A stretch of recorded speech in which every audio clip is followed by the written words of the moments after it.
Hi all, welcome everyone to IT Boon YouTube channel. This is a continuation to last session of Ab Initio administration demo class. With that note, let's quickly jump into our today's agenda.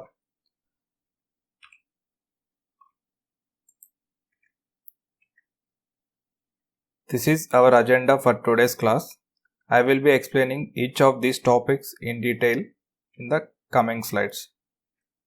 Okay.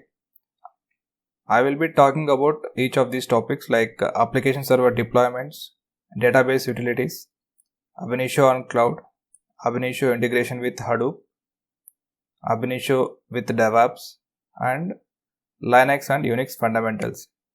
And also I will be explaining automation of admin tasks, what is the importance of automation and what type of tasks we can automate with respect to Ab Initio, etc. details in the upcoming slides.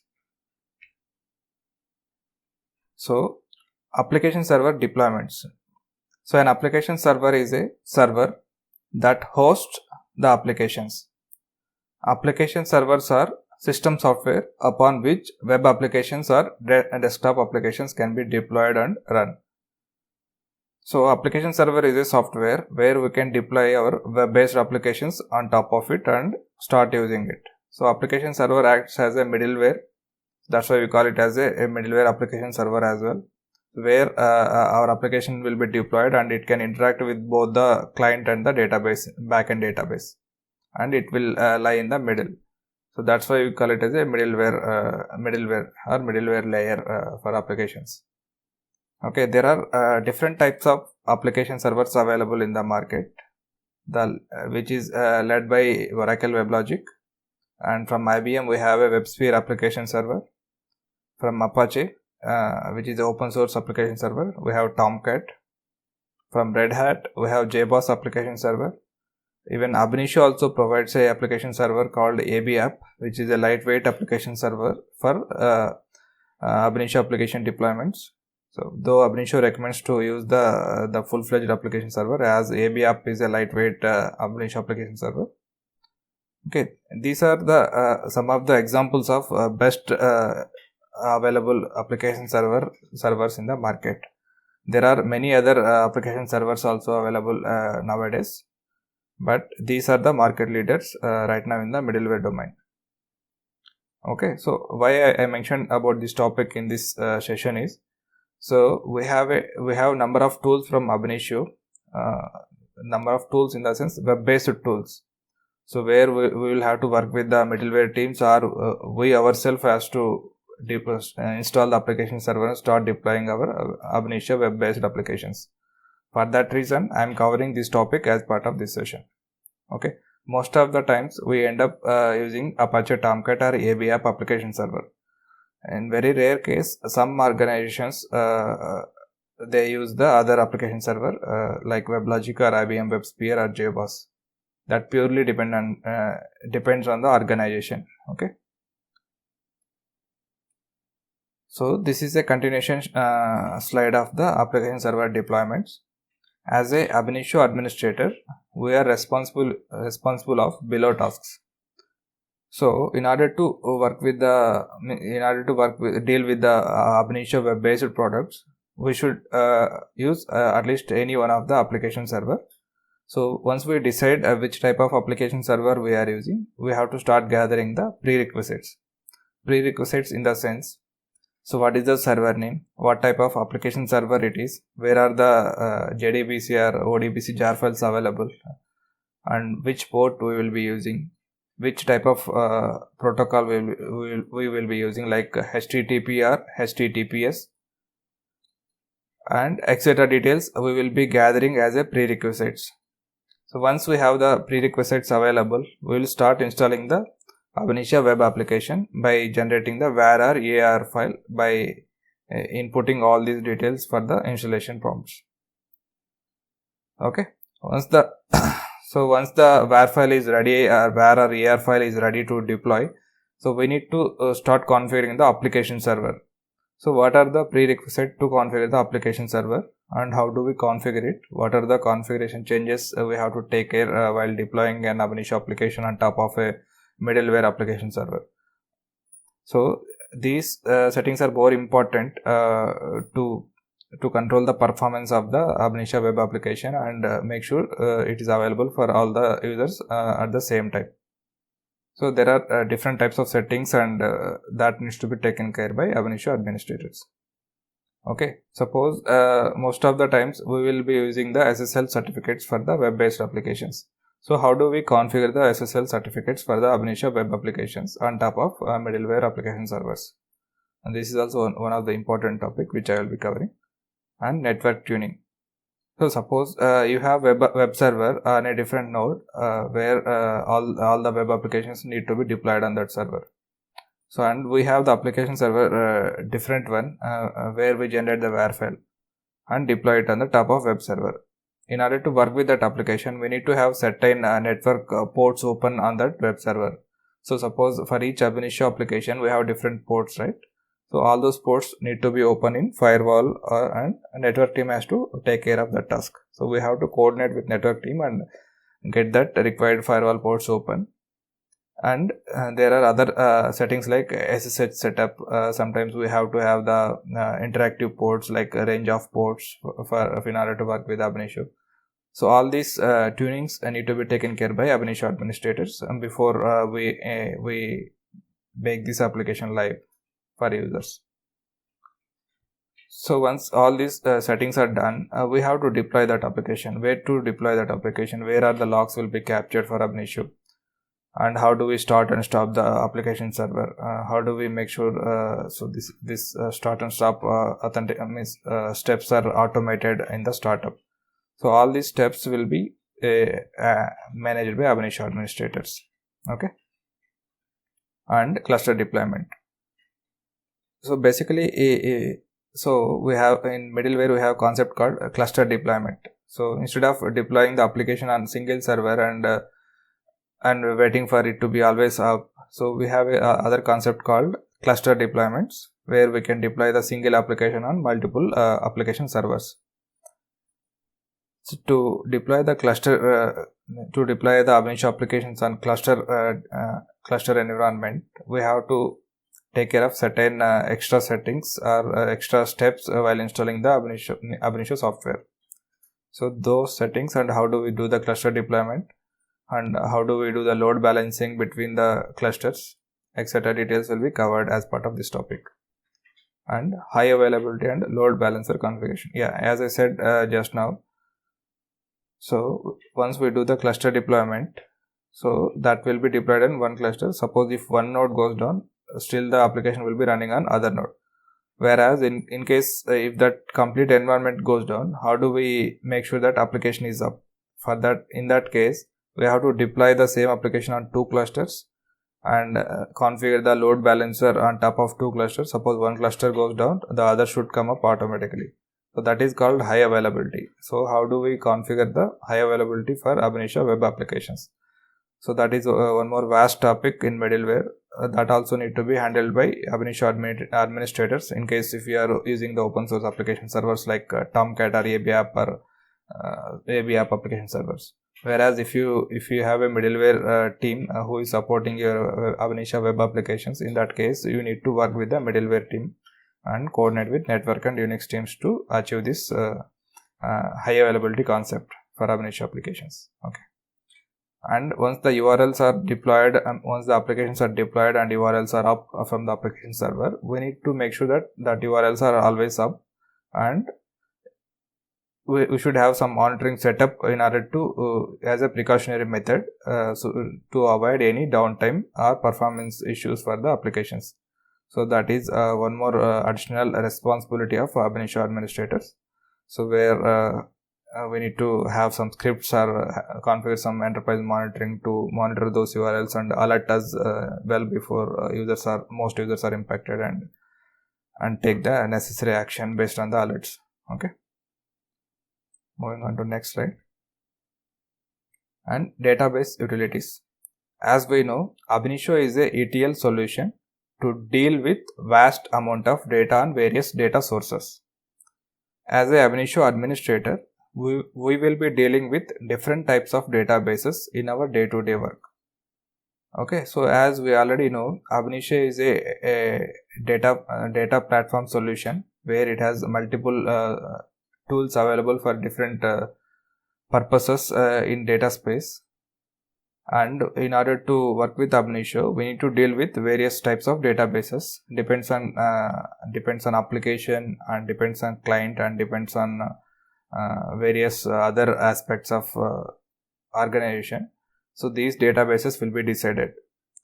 So in order to configure those databases for Ab Initio, we need to take care of certain activities like installation and configuration of various ODBC, JDBC clients. In order to make a remote connection from our application server to database server, we should have a application server client software installed, means database client installed, and we should have the ODBC or JDBC drivers installed.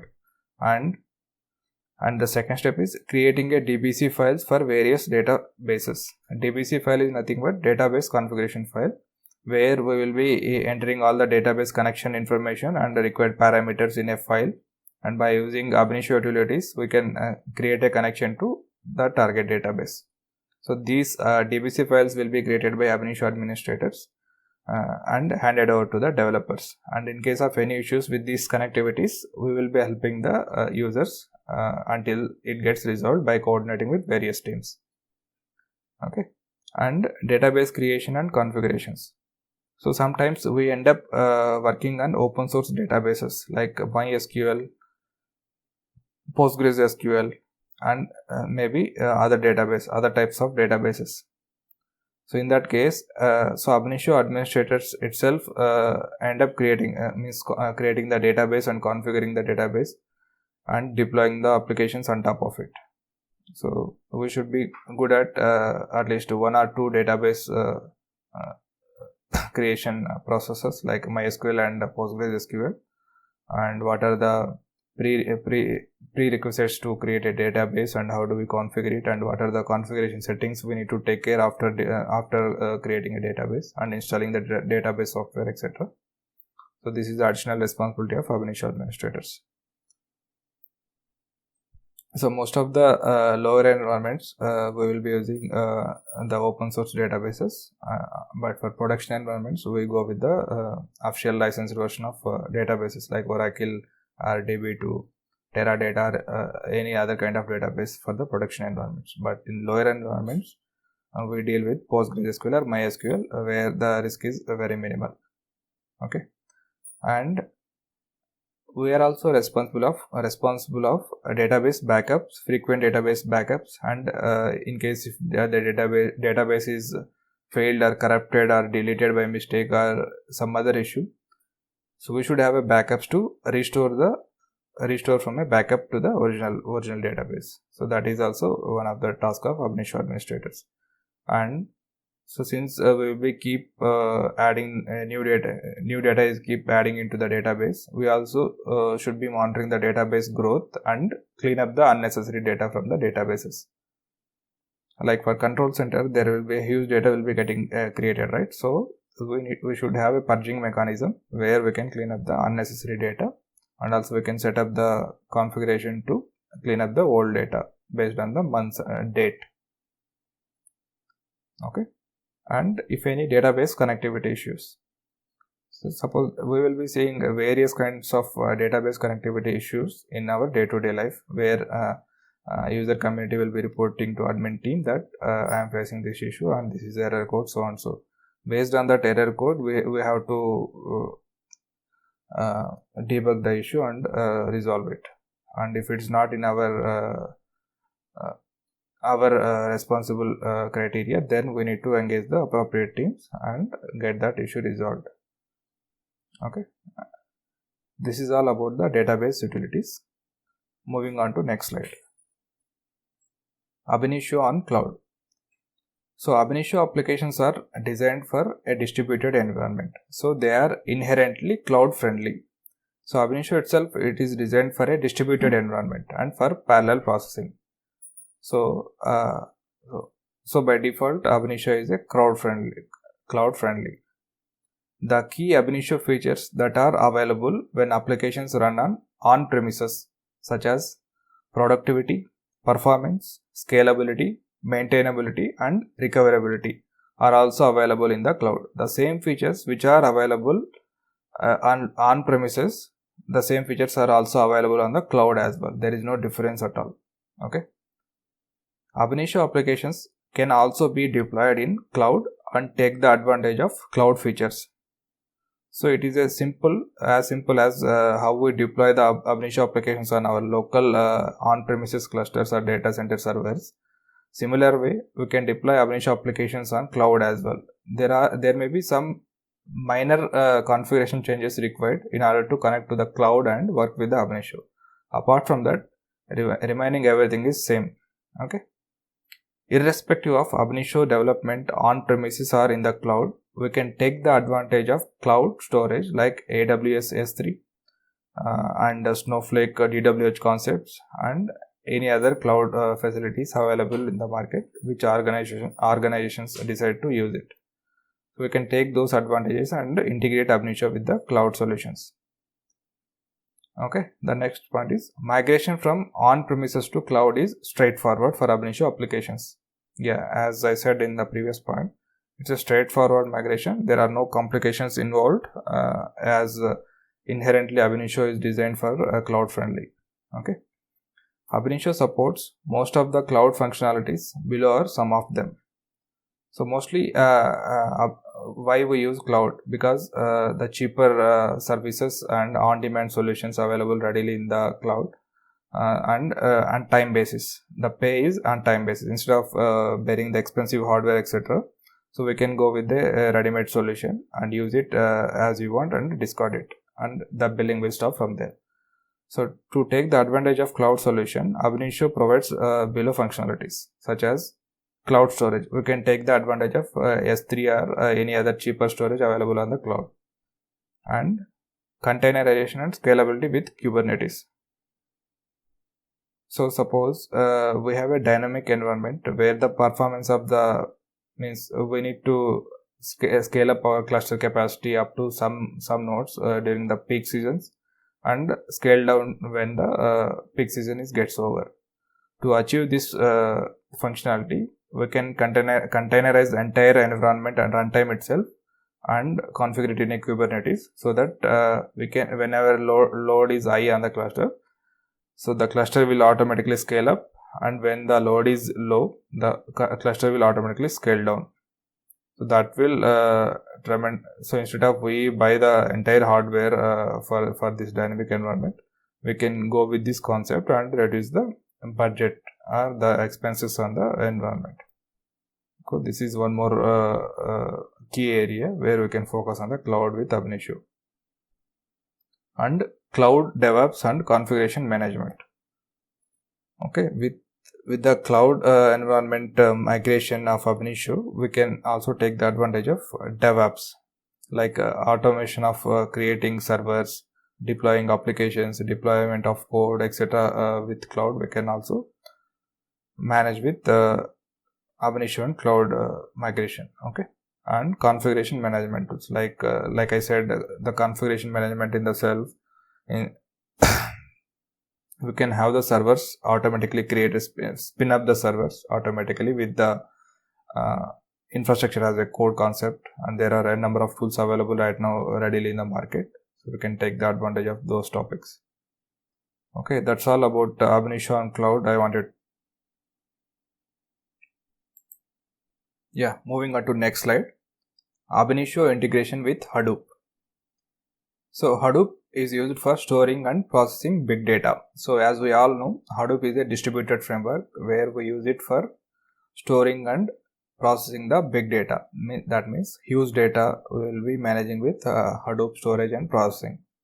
In Hadoop, data is stored in inexpensive commodity servers that run as a cluster. So the main marketing feature of Hadoop is, so we can have the Hadoop installed on the inexpensive clusters. That means cheaper hardware.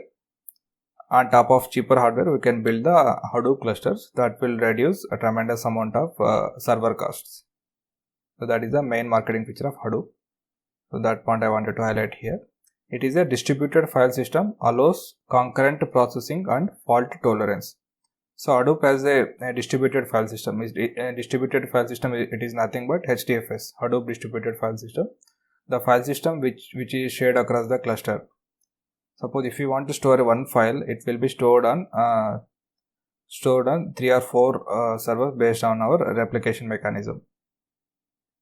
Or suppose if your cluster is 100 nodes and it will be split into 100 nodes. The parts of the file will be split into 100 nodes. Okay, that is the distributed file system concept. And it's a fault tolerance. Suppose since we have the replication available in Hadoop clusters, suppose if one node goes down, we will have the same data available on other nodes as well. So it's a fault tolerance. In case of a node failure or some service failure, etc., will be handled automatically. Okay, with Hadoop, MapReduce programming mode is used for faster storage and retrieval of data from its nodes. Okay, so we use the Hadoop MapReduce programming model is used to faster storage and retrieval of data from Hadoop nodes. Okay, moving on to Ab Initio. As we all know, Ab Initio is designed for parallel processing on a distributed environment, and Hadoop is a distributed framework. So inherently, Ab Initio works on Hadoop like any other distributed system or cluster. Okay, so Ab Initio is designed for parallel processing on distributed environment. Distributed environment in the nothing but instead of running entire application or job on one server, so the process means this job will be allowed to run on other servers as well, like in a group of servers, so that the performance of the job will be increased and the throughput of the job will increase like anything, so that in a shorter time we can process the huge amount of data, and at the same time with the good performance stats. Okay, so that is the basic fund of Ab Initio. So, and Hadoop is a distributed framework. So Hadoop designed as a distributed framework. So inherently, Ab Initio works on Hadoop like any other distributed system or cluster. So for Ab Initio, Hadoop is also like any other cluster. So inherently, by inbuilt, it is designed as a distributed and parallel processing environment. So that's why I'm stressing on this point. So okay, moving on to next point. Why should we integrate Ab Initio with Hadoop? There are 3 major advantages of it. So we might get a question that why should we integrate Ab Initio with Hadoop if both are designed for parallel processing and for distributed environment? Then we can run as usual, right? Then why should we integrate both of these technologies? So there are 3 major advantages of integrating Hadoop and Ab Initio. So one such among is data ingestion to data lake. By using Ab Initio, we can ingest the data from various sources to data lake. So with the same performance and the ease of developing applications which we can get from Ab Initio, we can utilize those functionalities and ingest the data from various sources to data lake by applying our transformations with the Ab Initio code. Okay, and one more advantage is migration of expensive hardware and databases to cheaper Hadoop storage. So it's one of the challenge for most of the organizations where the storage and hardware cost is very high for enterprises in order to store the huge amount of data. So to resolve that problem, so Hadoop provides a cheaper solution for the cheaper hardware as a cheaper hardware and storage mechanism. But still we can achieve the same results of expensive hardware and databases. So for that reason also we can integrate Ab Initio with Hadoop. Okay, and data analytics. So by integrating Ab Initio with Hadoop, we can dump all the data into data lake or data warehouse with the business rules or logic we wanted to, and then on top of that we can run a number of different types of analytics on top of the data. So there may be temporary data getting generated which we will be capturing through Hadoop immediately and run some analytics on top of it. So that kind of data will be pulled into Hadoop storage and will be analyzed very quickly, like clickstream data, social media data, and website traffic. All these data is a temporary data. So this kind of data will be pulled into Hadoop storage and will be analyzed easily. So we can generate the reports by using different types of analytics and use it for our business growth. So that's the one more advantage of data analytics by integrating Ab Initio with Hadoop. These are the major 3 advantages of integrating Ab Initio with Hadoop. There may be other as well, but I just wanted to highlight these 3 topics here. Okay, moving on to next slide. So as a Ab Initio administrator, you are responsible of below tasks in order to integrate Ab Initio with Hadoop. The first point is installing the cooperating system software on various Hadoop clusters. So we have different types of Hadoop flavors available, like Hortonworks, Cloudera, Mapr, and Apache Hadoop, and there are other Hadoop flavors as well, which are created by different companies based on the Apache Hadoop, which is open source. Okay, so there are different functionalities offered by these companies, which they have customized on top of open source data Hadoop flavor. Okay, so in order to work with these different types of Hadoop clusters, we have the Ab Initio still the installation process of Ab Initio is still same on these various types of Hadoop clusters. Okay, that is the primary responsibility of Ab Initio administrator, just to install the Ab Initio operating system on the Hadoop cluster and configure the Ab Initio for the Hadoop cluster. So in order to integrate Ab Initio with Hadoop, we need to configure different types of configuration parameters in Ab Initio configuration files. Like to integrate Hadoop with Hive, we need to have a certain type of configurations. To integrate Ab Initio with ARN, we need to configure ARN related configuration settings. And to integrate Hadoop with HDFS, we need to have certain kind of settings, and etc. So there are other configuration parameters also which we need to take care for integrating Ab Initio with Hadoop. So all these are part of Ab Initio administration tasks. Okay, and HDFS multiplexer administration. So HDFS, in order to successfully integrate with Ab Initio to Hadoop, we have a concept called multiplexer, which is a process which gets generated when we run a command or a job which will interact with Hadoop. So it will generate a Java process on the backend. So this process will coordinate the Ab Initio and Hadoop functionalities. So that is called as a multiplexer. This multiplexer we can manage with by using various commands provided by Ab Initio. Okay, so that is the topic I wanted to highlight here. Okay, next is integration of Hadoop with Hive, HDFS, ARN, etc. I think I already told about this topic in my first point. So in order to integrate with these different kind of tools and resources, we need to have certain settings on the Ab Initio side. So that will be covered as part of this topic. Okay, and moving on to next topic, configuring failover and recovery for HDFS clusters. Suppose in case of failure, what is the recovery mechanism? So that needs to be configured as part of HDFS as part of this topic. The failover concept, how we achieve on Hadoop clusters. Okay, configuring the access to Hadoop clusters. So Hadoop, since Hadoop is evolved a lot in these days, there are a lot of security concerns raised by various people. So to address all these questions, there are various security mechanisms implemented on top of Hadoop clusters, like Kerberos, Hadoop Kerberos, and Protegrity to tokenize and detokenize data, and there are many other open source tools which can provide the security to Hadoop clusters. And there are edge node and data node and name node concepts which can again prevent further access to the Hadoop data storages.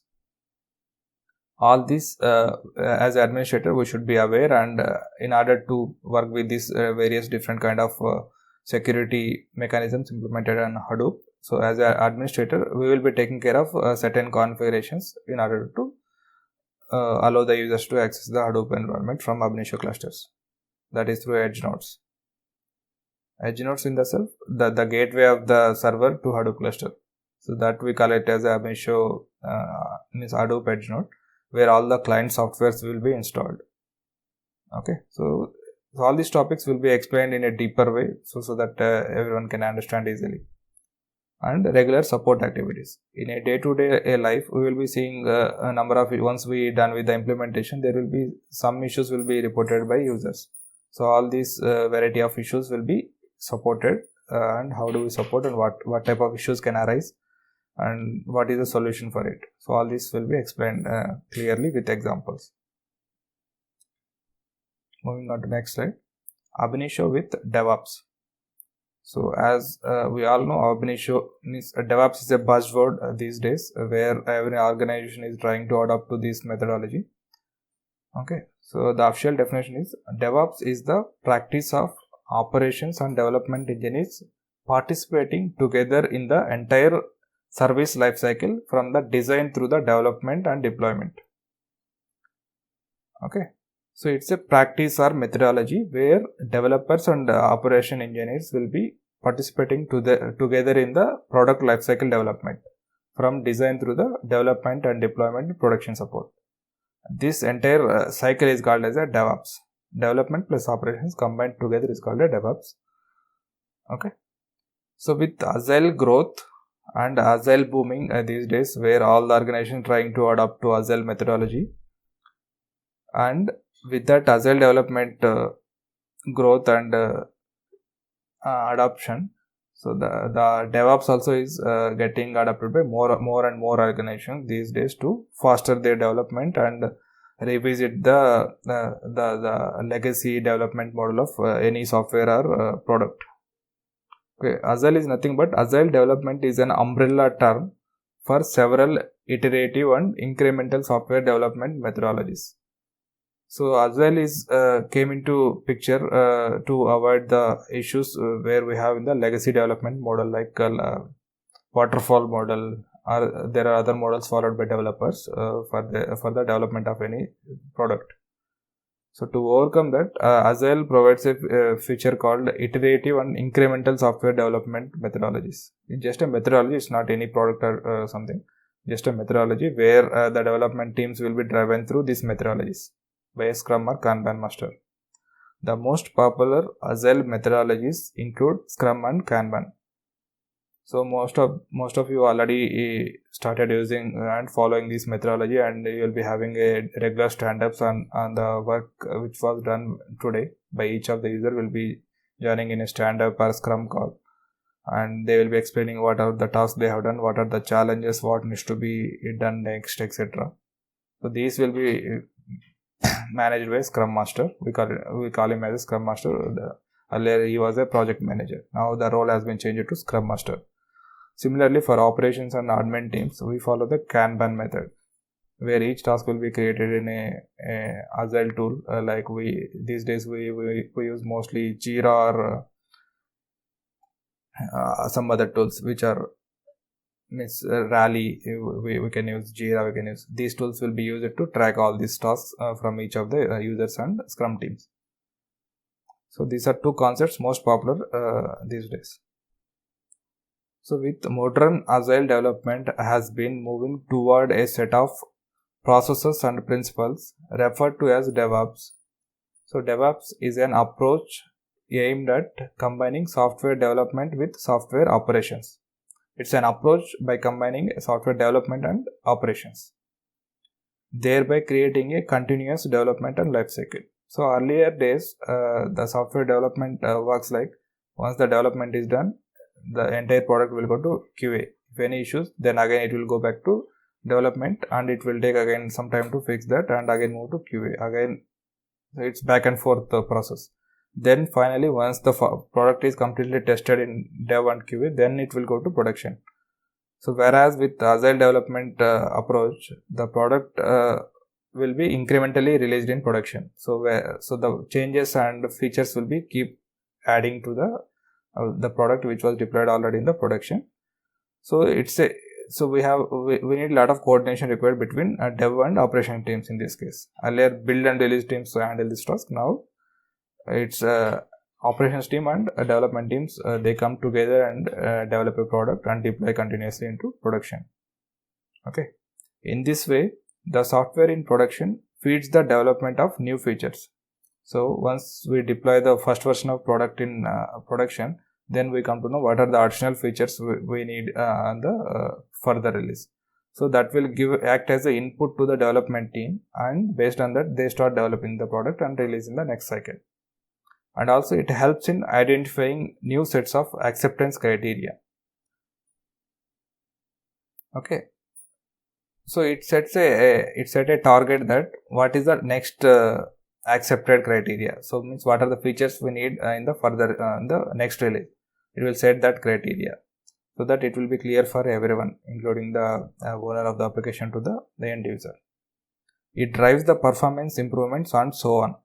So based on by following this methodology, we will know that where can we see the performance issues and how can we improve it. It's a back and forth method, right? Like it's a cycle. So we plan it first, design, develop, test, release, and give the feedback. Then again, if any issues observed in this cycle, it will go again to the design, develop, and test phase. So until the product is completely developed and released on production, this cycle will continue.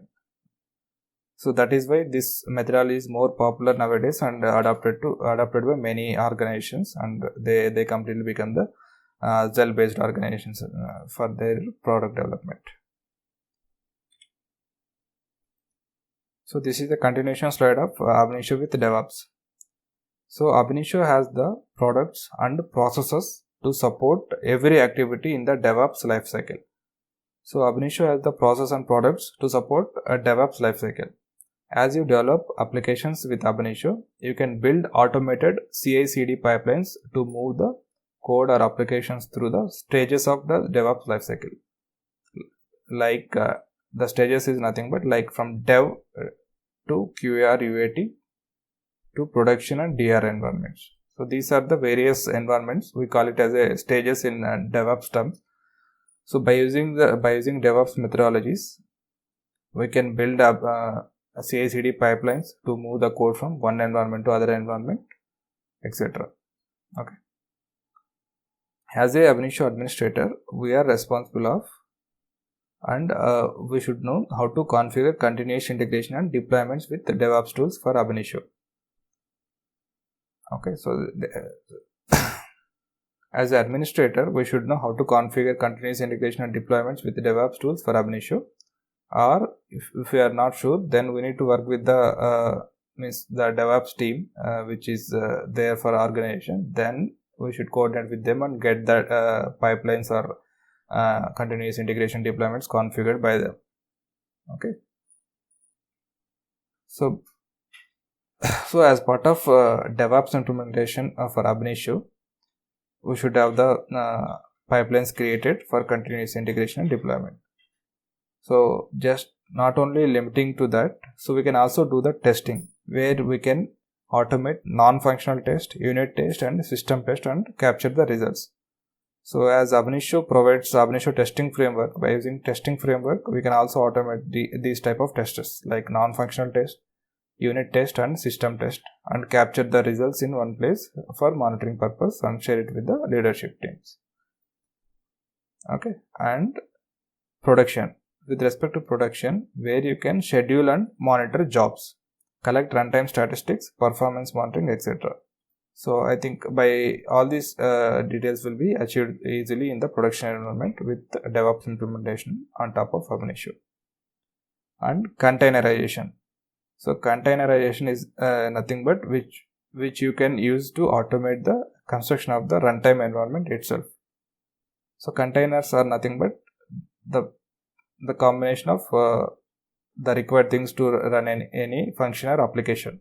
So all those details will be packaged into one file. That file we will call it as a container. So that containerization can be easily achieved with DevOps tools on top of Ab Initio. So this diagram explains how this continuous cycle will work through Agile and DevOps methodologies.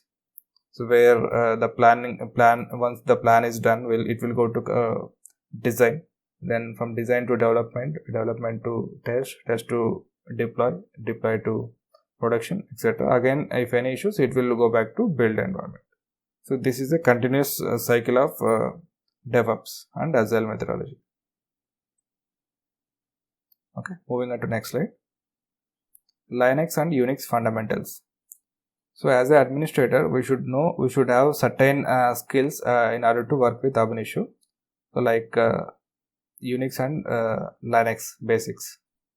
So Unix Linux is a must skill for ab initio administrators. Mostly ab initio will be installed and operated from Linux OS based operating systems by the organization in order to get the maximum performance out of ab initio. So as we all know, so how the Linux evolved from the Unix based operating system, and which can provide the best performance for all the enterprise level applications nowadays. So ab initio is no exception from that. So in order to get the best performance out of ab initio, so most of the organizations they install ab initio on top of Linux, again which is also recommended by ab initio. Okay. Ab initio supports almost all the varieties of operating systems. So there are different types of flavors of Unix and Linux operating systems, right? All these flavors is supported by ab initio. We can install ab initio software on any flavor of Unix or Linux operating system and start using it. In a day-to-day work life, we'll end up working most of the times on Linux and Unix based servers in order to work with ab initio. Yeah, this is obvious. So since ab initio is installed on top of Linux or Unix operating system, so most of the ab initio administrators will have to work on the black screens, that is Unix or Linux operating systems where ab initio is installed. Okay, that's what I wanted to highlight here. As an administrator, you should be good at minimum basics of OS and such as below. Like you should be good at find commands, grep commands, and disk space checking commands like df, du, listing the file systems, copying, moving, removing, checking the performance like a top command, sar, free, vmstat, and copying the files from one server to other server like by using scp, ftp, sftp, and editing the files by using vi, cat, etc. commands. These are very basic commands. At least we should be familiar with these commands, and we should be good at checking the file permissions and some other commands which I can explain in detail, and I can also share the reference documentation in order to go through all these commands. Okay, and also we should have a good understanding of basics of network concepts such as below, like what is HTTP protocol, what is HTTPS protocol, what are the IP addresses, firewalls, what is the cluster, high availability, DRR, backup environment, SSH, etc. So we should have good understanding of all these concepts in order to become a ab initio administrator. Okay. So if you are not aware of also all these topics, that's fine. You can still learn it. I can explain you the required commands and the concepts as part of our regular course. Okay. Moving on to next slide. So this is the last topic of ab initio administration demo class. So automation of admin tasks, so which is most important. So as an administrator in a day-to-day work life, you will be doing number of repetitive tasks for the smoother support of user community and ab initio infrastructure. Automation of repetitive tasks will make the administrator's life easy and will get time to focus on critical and important tasks. Yeah, obvious.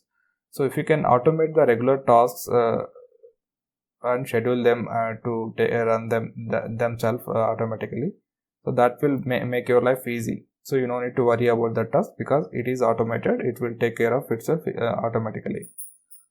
So you will get such freedom if you can automate most of the administrative tasks or repetitive tasks, which you can avoid manual interruption. Okay. And automation of repetitive tasks will help you in better user experience and smoother infra operations. So if you can automate the repetitive or irritative tasks, so that will give you a smoother experience for users as well as infra operations, and where you can provide the stable environment for end users and applications. Instead of you fix manually every time whenever that issue happen, just automate it. It will take care of itself, and so the user experience and the operations will be smoother for end users. It will be a stable environment. With respect to ab initio, we can also automate most of the ab initio administrator tasks by using various scripting languages like Shell, Python, Ruby or Perl scripts, or we can use any other compatible script you think of better for the automating this task. I have just given some of the example here. Okay, we can also use enterprise monitoring tools and DevOps tools to automate installations and configurations and monitoring, ticketing and alerts. So we can also use, there are a number of tools available, and nowadays DevOps has a certain number of tools to automate most of the tasks and configure the manual deployments and monitoring the ab initio environments and alerting you, monitoring the file systems, monitoring the ab initio URLs. So all these some of the examples I am naming them here. So there are many other services which we can automate, and we can have a tickets also configured. So if suppose if any job failed, we should get a ticket automatically along with the alert. So such kind of customizations we can do on top of ab initio and control center and email alerts, so which is most important. So even though you cannot automate it, at least you can get the email alert about the service down or service hung or job failures. So these alert customizations also we can easily achieve through automation of most of the admin tasks. Okay, that's all I wanted to cover in this slide. Thank you. So with this topic, I will conclude the today's session. Thank you for watching this video. If you are planning to learn ab initio administration, you can contact me on below given email ID and phone number.